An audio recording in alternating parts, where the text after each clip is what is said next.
Hi, this is Glenn, Newtown Termite and Pest Control. And with fall upon us, I'd like to talk to you about rodents, which are the #1 thing that tries to gain entry to your house right now on these cold nights.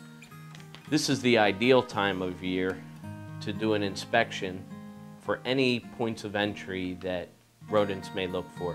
What you want to look for, believe it or not, is a hole that is the diameter of a pencil. So if I stick this pencil through the piece of paper, that is the size hole that a rodent needs to gain entrance. So what you do is you take your pencil and you walk around your house and you check where your garage doors meet the footer, cement footer. There are some entrance holes that we find that are very easily sealed with whatever type of material we think would be best to seal the hole with. And then there are holes that are difficult to seal.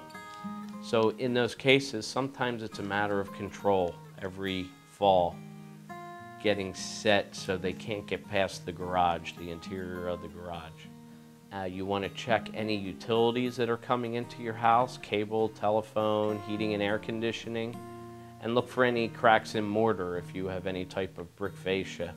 And if you can get a pencil into that hole, then an immature mouse can gain access into the structure.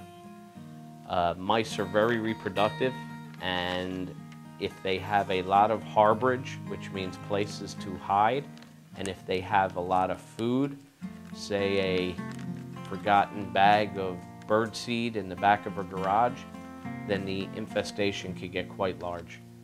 And typically what they do is they'll start in the garage and then gnaw a hole into the drywall and climb up into the attic and start making noises up in the attic, which when everything's turned off and very quiet will sound like little scratching and little gnawing sounds.